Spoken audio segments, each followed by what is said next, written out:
after 4 years, I got burned out. And so I was about to, what do you do when you're burned out? You go to your manager and you ask for a raise, right? Because you got nothing left to lose. Right. So I did. And the manager at the time looked at me and goes, yeah, no, we're not giving you a raise. So...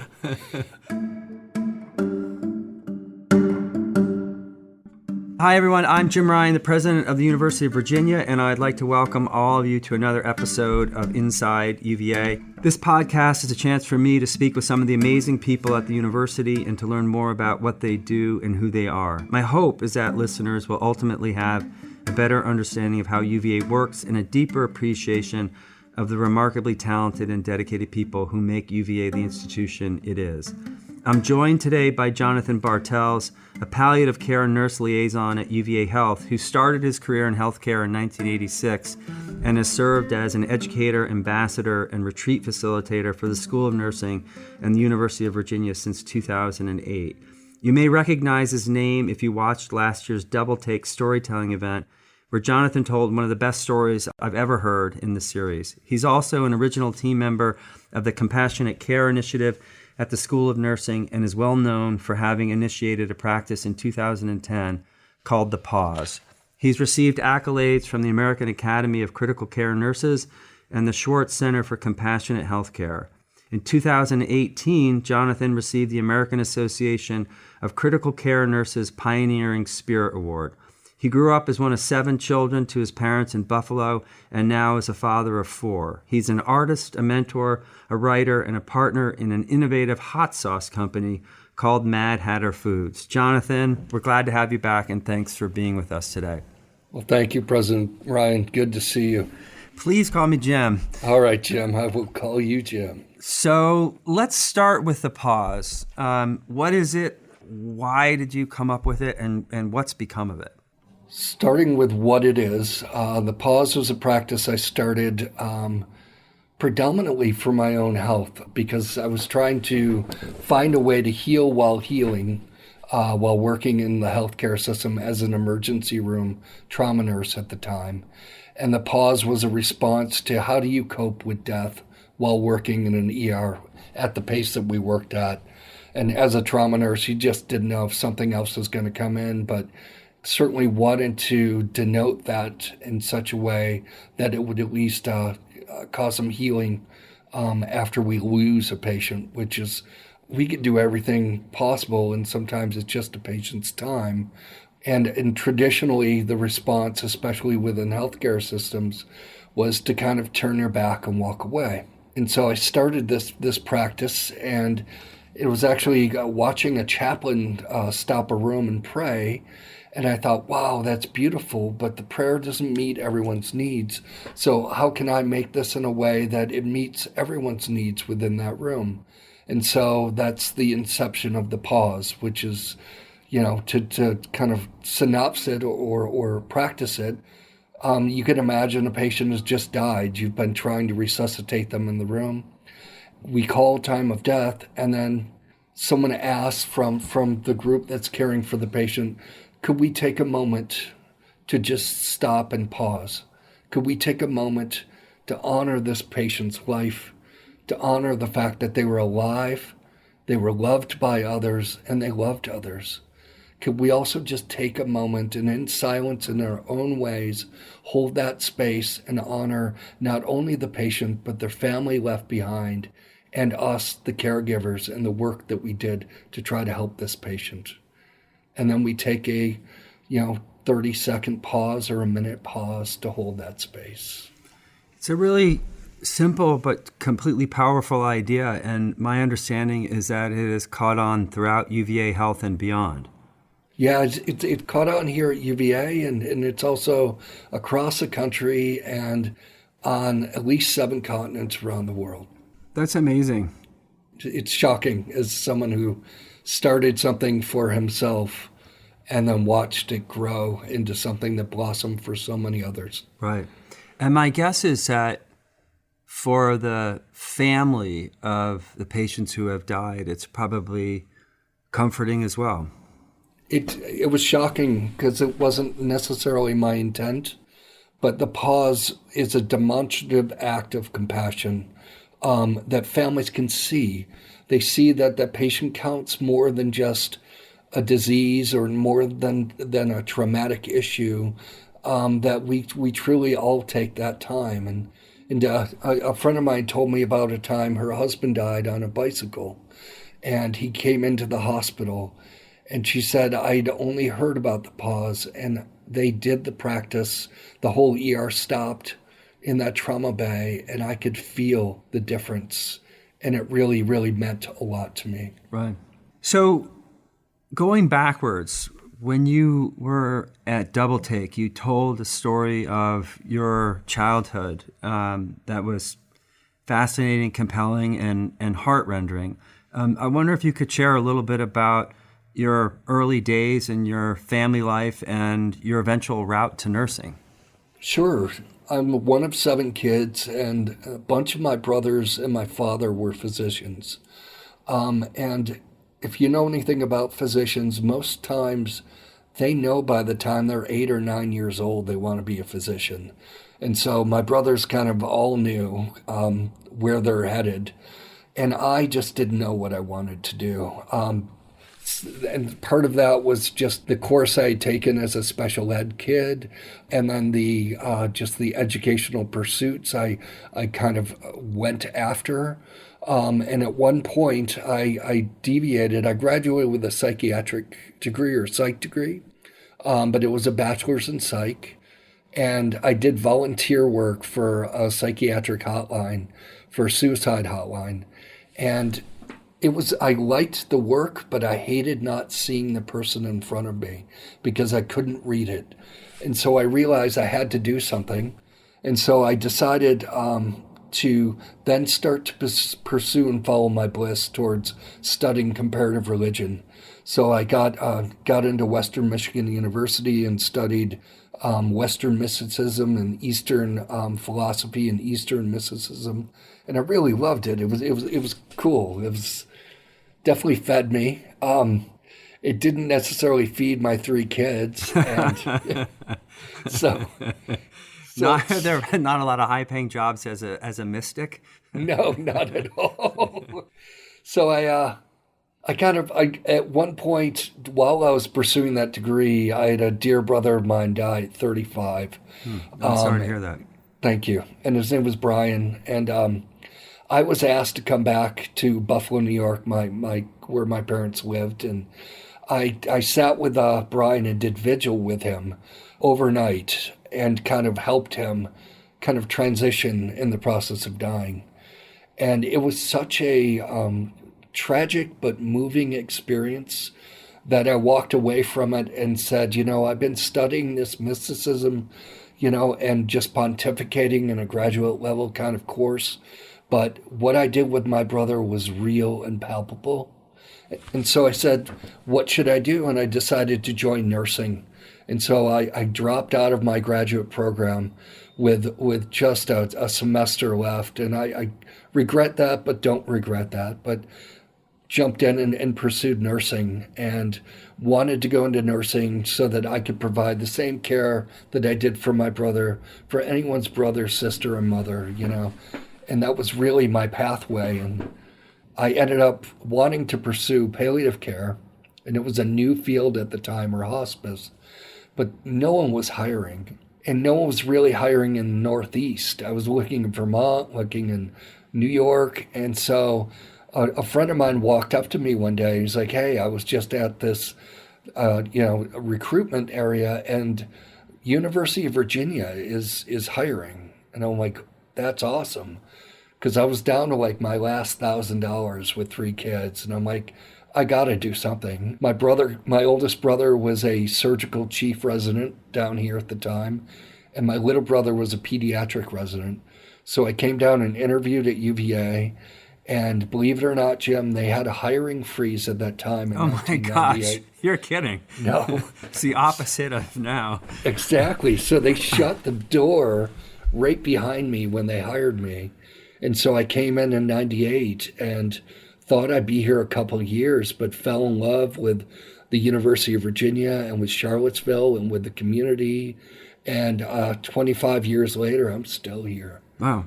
And when you started nursing, did you know right away that this was the path for you? When I started nursing, yes. When I started healthcare, no. Because when I started healthcare, I was 18, and that was 1986. That was at the height of HIV. It was also, the staffing ratios were horrible. And I actually had a nurse look at me one day and looked at me and said, "I want to tell you something," and looked me in the eye. And I was like, okay. She said, "Don't ever be a nurse." And I was like, whoa. And years later, I realized her expression was an expression of suffering. She was going through so much as a nurse, institutional violence, just the overwork and workload that was overwhelming. So I took that, to heart, and I avoided going to nursing. But then once after my brother's care, I never questioned not being a nurse. Yeah. You're working in palliative care now, but you had worked in the emergency room. You've worked in intensive care units. So have you gone back and forth, or did it take you a while before you got into palliative care because people weren't hiring much in that area? So I was lucky enough. There was a guy named Carlos Gomez back in the day, and a lot of people may know him from listening. But Carlos started a palliative care program here at UVA, and I was an acute care nurse at the time working in transplant. And Carlos was recruiting for his new unit. He had a bunch of hospice nurses, but he needed some acute care nurses. So he brought me in, a woman named Holly Edwards, who you may know. She used to be the mayor of Charlottesville.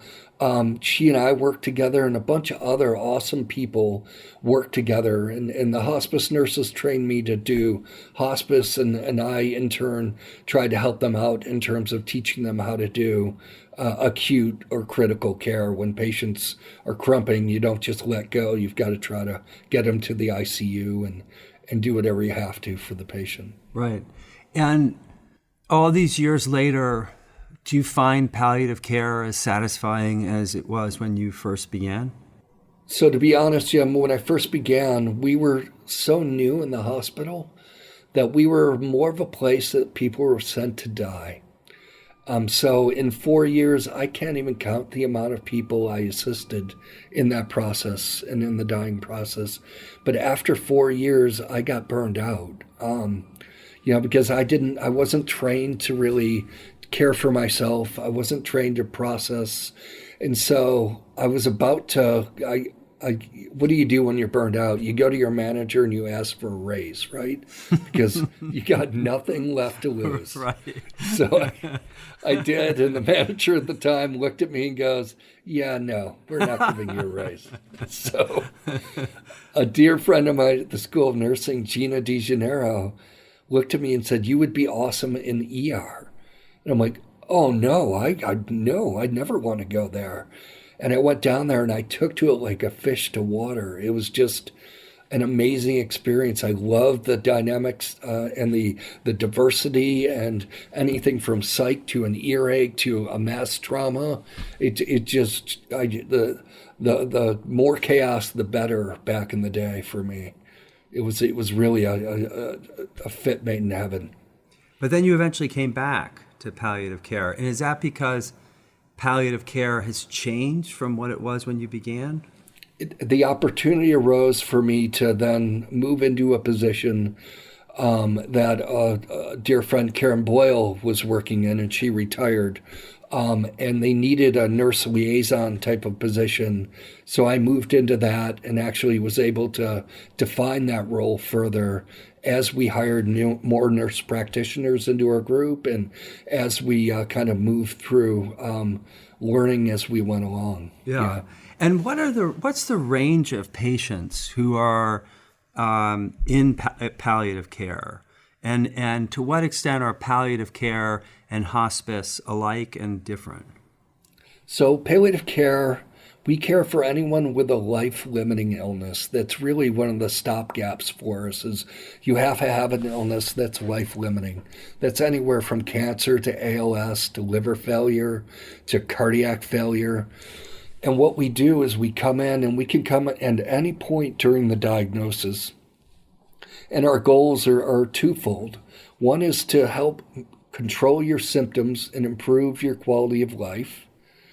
The other is at some point and at some junction in your life where you have to make decisions that are difficult, we help you both identify what your goals are and advocate for you, and also help to kind of relay whatever information needs to be relayed at that junction to you. I'll never forget, I was taking care of an anthropologist from UVA. And she had a bunch of sons that were all academic, and we met as a group to try to decide what to do next for this awesome academic. And her granddaughter came in the room, and as we're going around introducing ourselves, her name was Rose, she looked at me, and she said, "And what do you do, sir?" And I said, "I'm palliative care." And she said, "Oh, Grant, you're the truth teller." And I'm like, yes, I love that. I love that phrase. I love that statement. And I've kept that since then, because that's what we do, is help both speak your truth and then speak the truth of your illness, at the same time. That captures it so well. My father-in-law died of cancer not too long ago, had a palliative care nurse who would come to his home. And I can tell you, the difference in his outlook and our entire family's outlook changed in part because I think he felt like he had someone who was listening, like really listening to him, and who was a partner. And I just think that gave him so much comfort and reassurance that he wasn't walking this completely unfamiliar path alone. And that's really the heart of compassion, right, Jim? So if you look at, if you break down like empathy versus compassion, empathy is I feel with you. And compassion is I come beside you and I help you through that process together. So you're not alone. And that's really what I would define as compassion and compassionate acts. Yeah. So speaking of compassion, you've been involved with the Compassionate Care Initiative at the School of Nursing. I wonder if you could talk a little bit about that. Sure. A dear friend donated some money to UVA, and she was married to a guy named John Kluge.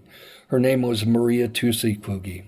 And Maria met Dory Fontaine when Dory first came.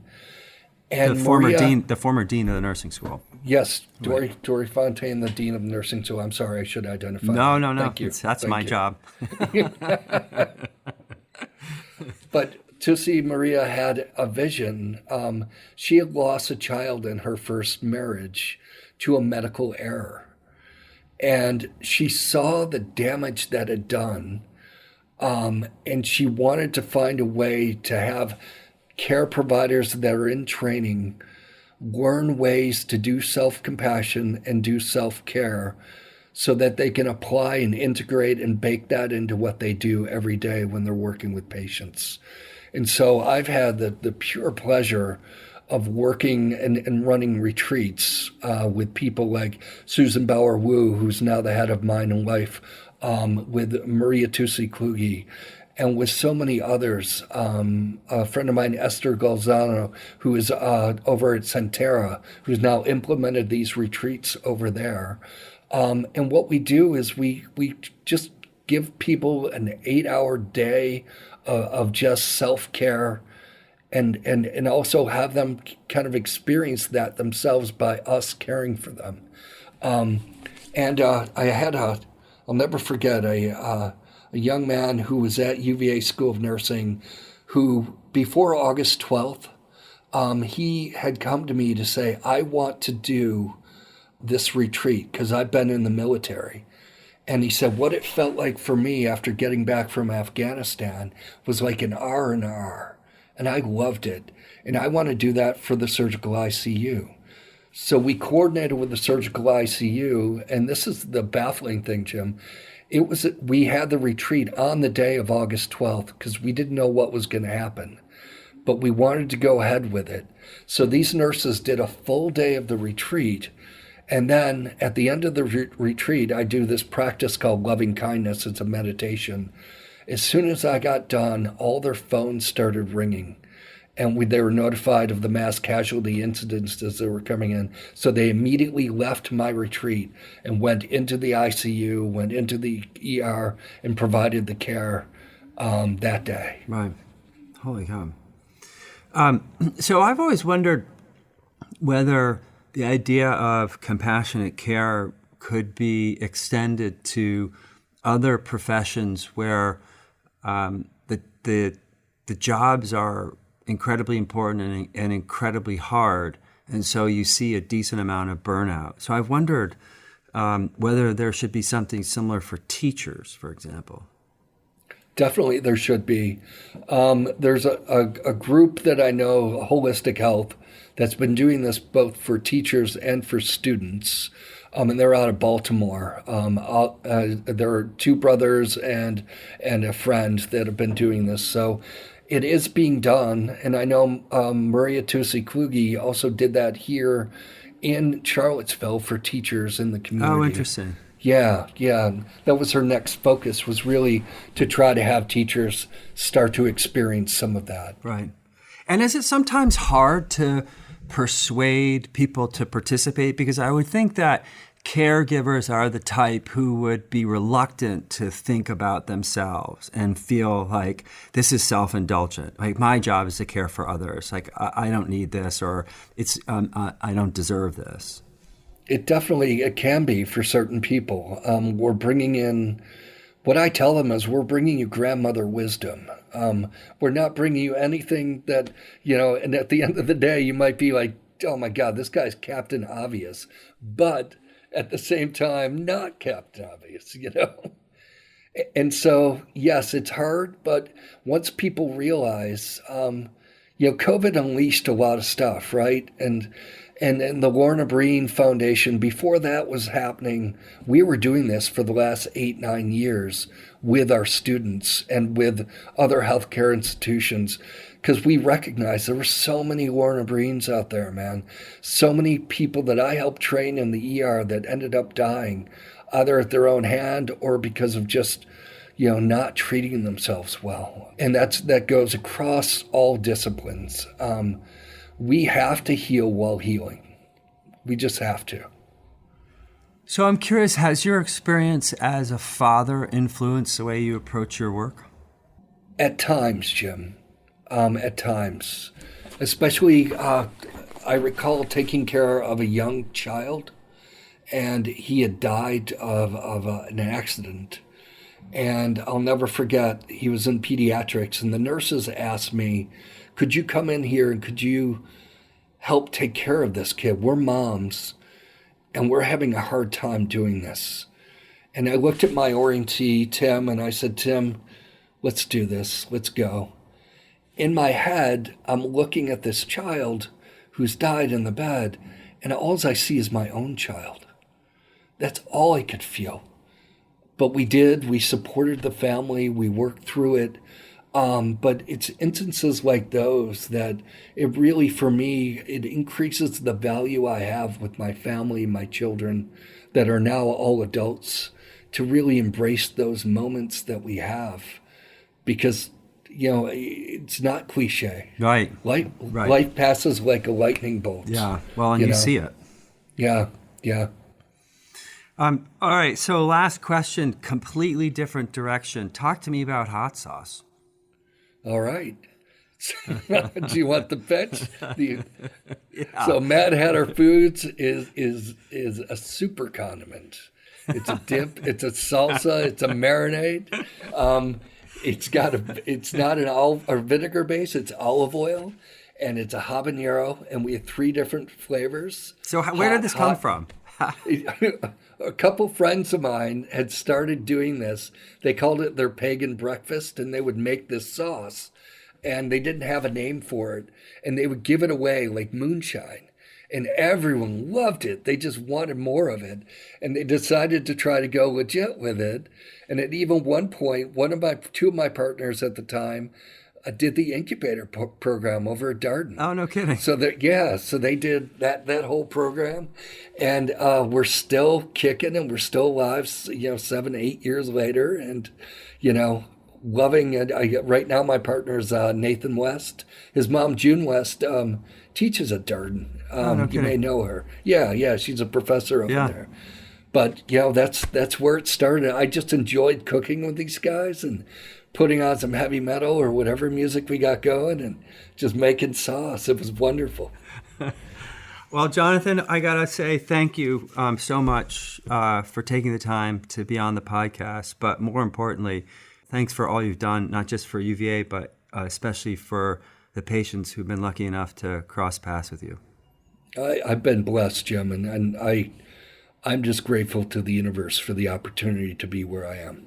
Well, thanks. Yeah. Thank you.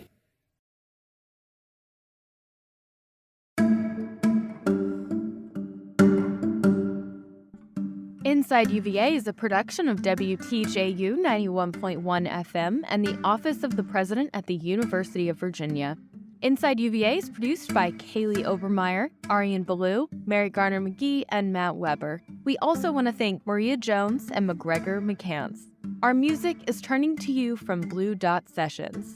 Listen and subscribe to Inside UVA on Apple Podcasts, Spotify, or wherever you get your podcasts.